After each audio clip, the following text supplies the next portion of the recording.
Warning: the following audiobook contains strong languages and situations that some viewers may find disturbing. This includes fighting, violence, threats, and other scenarios of that nature. Viewer discretion is advised.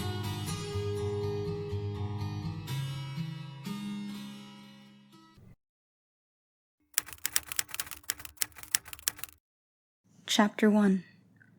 Do you know that I watch over you?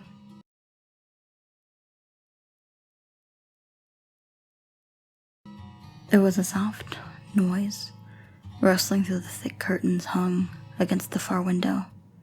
It continued, bowing and dancing from the harsh wind climbing into the room, the sweet burning wood smell seeping in, greeting the man and woman lying on the bed. He smiled at the scent before he realized it. He shifted softly, struggling to find the will to get himself out of the comfy prison. The intimate room began to show signs of life after one simple action. The screen flared and beeped from the worn and loved leather jacket draped lazily on the nearby chair. The man groaned, sitting up and looking around aimlessly before leaving the bed to sift through the gaping pockets. He pulled it out and squinted at the screen. 12:03 peeked out and stared back at him. He rolled his eyes, staring back as a random assortment of letters appeared. He shook his head to focus before replying. He tapped the screen lightly, causing the words "now" to shout at him. He scoffed, starting to redress and cover his nearly naked figure. He looked back at the woman in his bed and smiled. He approached her side and stared, mesmerized by her. He reached and gently caressed her cheek, chasing that touch with the press of his lips. His device buzzed in his pocket. He groaned in annoyance and gently began to leave. He paused and began to walk to the motel office. He turned to face the distant pillar of smoke. He took a deep breath and took into the shabby room. The smell of carbon-dated cigarettes permeated the air as Blake nodded to the disinterested clerk. The indifferent expression was followed by the man disappearing. Blake looked around to stare at the aged wallpaper separating from the wall. His eyes found one brown stain on the ceiling that claimed his attention. He scoffed as he looked away, before soiling back at it. His focus was interrupted as the man came back. A crinkled envelope was dropped in front of him. It was so bent the letter peeked out from the corner. Blake grabbed it, before rushing out onto his car. He fiddled and struggled to push the old adhesive apart before tilting the paper and ripping it along the short side. His fingers slashed as he tried to focus on the task. His breath hitched and he finally pulled it out. He took a deep breath as his eyes scanned the letter and leaned back. He smiled as the words flew into his mind. "Hey, Blake. Everything's been going fine lately. Except for a few bumps and bruises. The past few hunts have not been kind to me. While pinned against the wall by a demon, I couldn't help but think about what you'd do if you were in this situation. You always lagged a few seconds when we sparred. If you still have the habit, I hope you drop it soon. These things you've been after aren't the real threats. They're injured things that can't give you the experience to take down the big guys. I know soon you'll have to take down the things I never could. There have been whispers that the big day is gonna be happening soon. I don't want to see you running with your pants down when it happens. You're my little brother, and I care about you. I hope you don't take advantage of that soft spot. I hope you and the witch are doing fine. If this mission keeps going well, I might visit you soon. It doesn't seem that way, though. It seems every time I blink, this wave of demons grows heavier. If this keeps up, the next letter you'll be getting is going to hold a gift from me. Please, for the love of all that is holy, don't trust strangers. I know it's a play school rule, but you've always amazed me with your little friend groups. This whole ordeal has seemed like both a decade and a year, but knowing the result makes it all worth it. You don't know it now, but keep your head held high. Don't let any asshole see weaknesses in you. There are moles among the people you think you can trust. I know there's one, but I'm not sure who it is, so keep your wits about you. I'm rambling a little, But proper English essays weren't ever my strong suit. Even with all the schooling, it ain't yours either. I'll wrap it up before it becomes a whole thesis. I hope you keep yourself safe. Keep my words to heart, since I've never steered you wrong before. June. Blake stared at the page, a little confused. His breath quickened as a concerned look peeled into his features. As he read the fragmented thoughts on the page, he paused. He had always trusted her, since there never seemed to be a reason not to. They seemed to have a long history together, one he never really spoke out in the open in detail. I always was curious about what he was thinking. He looked over at the distant black cloud as he flickered the keys into his car ignition. He adjusted his mirrors before folding up the letter and setting it gently into an inner pocket. His dedicated hand reached through the ocean of contents before diving in. He fished out a box of cigarettes. It was slowly followed by a gas station lighter. He attentively lit his lighter before laying his hand out in the window as he drove. The cool air blew quickly from his car window, adding music to the quiet drive. The man laid his arm, draping it across the bright red car door. He sighed before looking up a smoky cloud waving in the distance. He quickly moves the steering wheel left, abandoning the dusty country road for the dirt one. He hummed alone, along with the static melody with distant words. He switched off the radio and slowly parked. He walked out and flicked his worn cigarette on the floor, grinding it with the tip of his foot. He stared off at the two figures and glared. Of course, you'd be here. He sneered, pulling out a cigarette from his pocket. He lit it before using his teeth as support. He placed his hands in his pocket, twiddling with the match. His shaking hands lifted to light the cigarette before he began walking to the studying figures. He didn't care about the cracking twigs or leaves in his paths, alerting the woods to his presence. They turned to him, now acknowledging his existence. The whole crime scene stuck out to Blake, the smoke trail lovingly leading to the flat, barren patch of earth. He squinted his eyes at the sight, swearing that he could see a small blue light from the small hole in the center. His eyes quickly snatched as the two figures showed their appreciation for him. The raven-haired one glared at him, her eyes twisted into a snarl. She lowered her raised hands, wiping down her long, flowing midnight gown. Her silken gloves delicately then rubbed over her naked shoulder, her snow-white skin threatening to tan in the moonlight. He chuckled and winked at her, causing a bramble growl to escape her lips. He chuckled before turning to the other woman.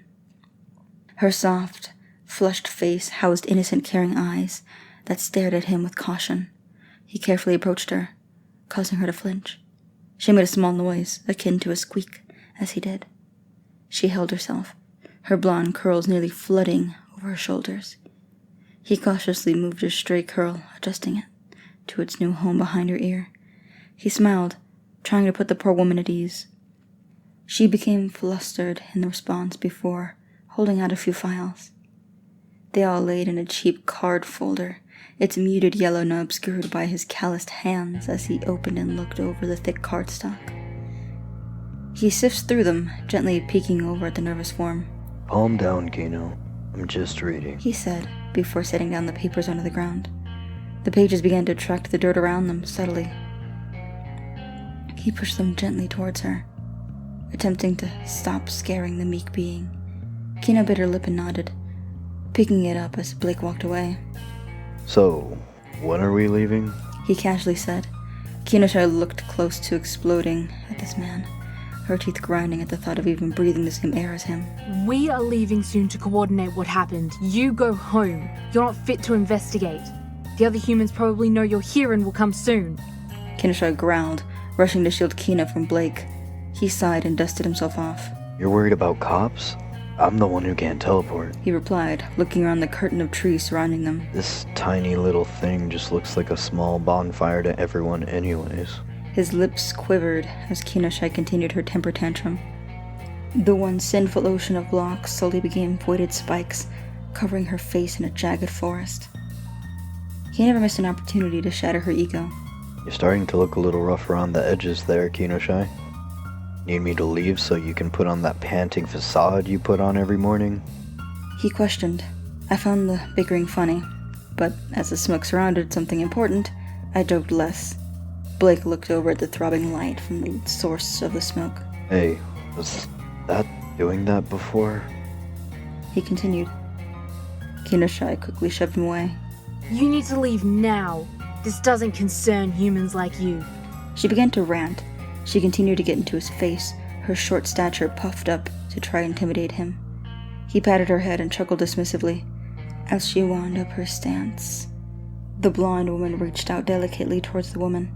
Her legs ran as fast as she could. Kinoshi, please leave him alone.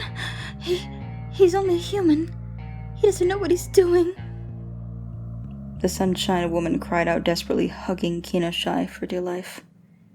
Her eyes glistened with fearful tears as she looked over at Blake in concern and pity. The midnight counterpart looked over, her eyes softening slightly out of instinct before they hardened. Whatever. I'm not wasting my strength on hurting him. Just stopping him from hurting himself. Kinoshi said, backing from Kino and fixing her hair. Kino doted on her softly, whispering encouraging phrases into the midnight woman's ear. Kinoshi flipped open her intimate makeup tin in response, the vintage silver interior surrounded by those velvet gloves. She began to reapply her black lipstick, her attention turned away from the world. Her eyes rolled as Blake looked at the scene with confusion. A bomb had been neutralized, and he was free to move. Their eyes did not follow as he went around them, careful not to get caught by the small mirror.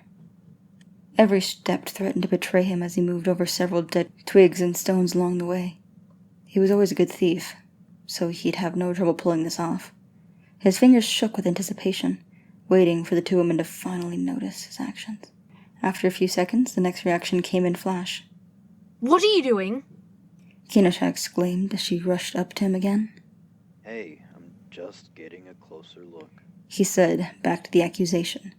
Kinoshi began to guide him away from the crater, shoving him along the way.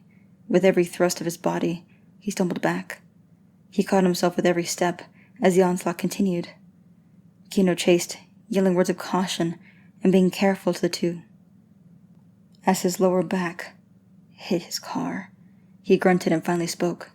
Fine, I'm leaving. Just stop trying to look all tough in front of Kino. He mouthed a small curse as he retreated to his car. Kino looked at him with guilt, reaching out to the poor man running with his tail between his legs. Kinoshi grabbed her and began to pull her back.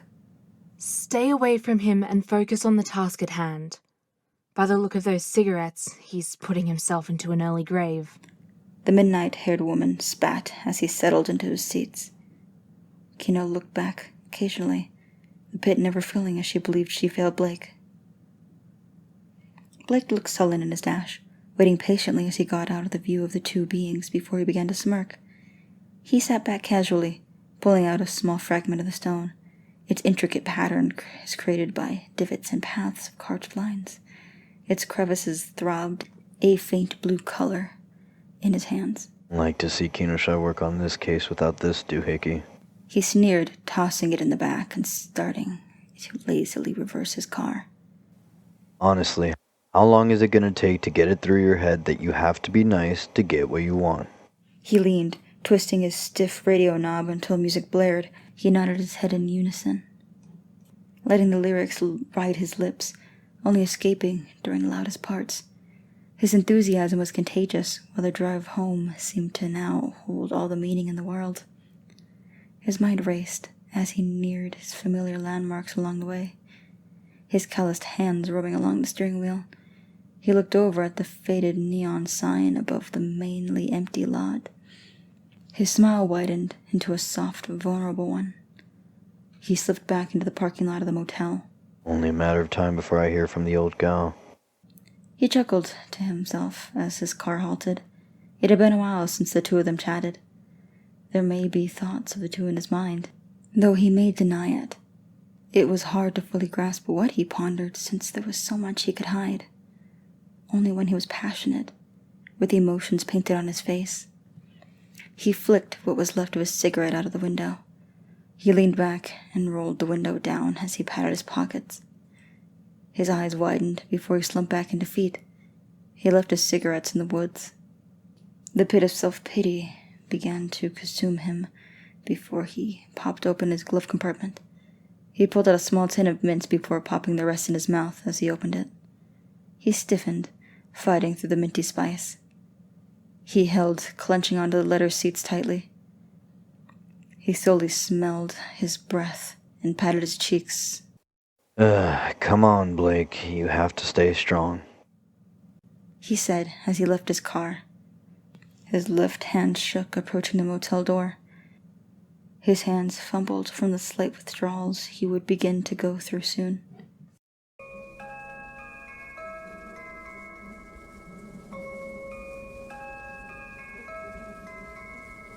Thank you all for watching, and I hope you enjoyed.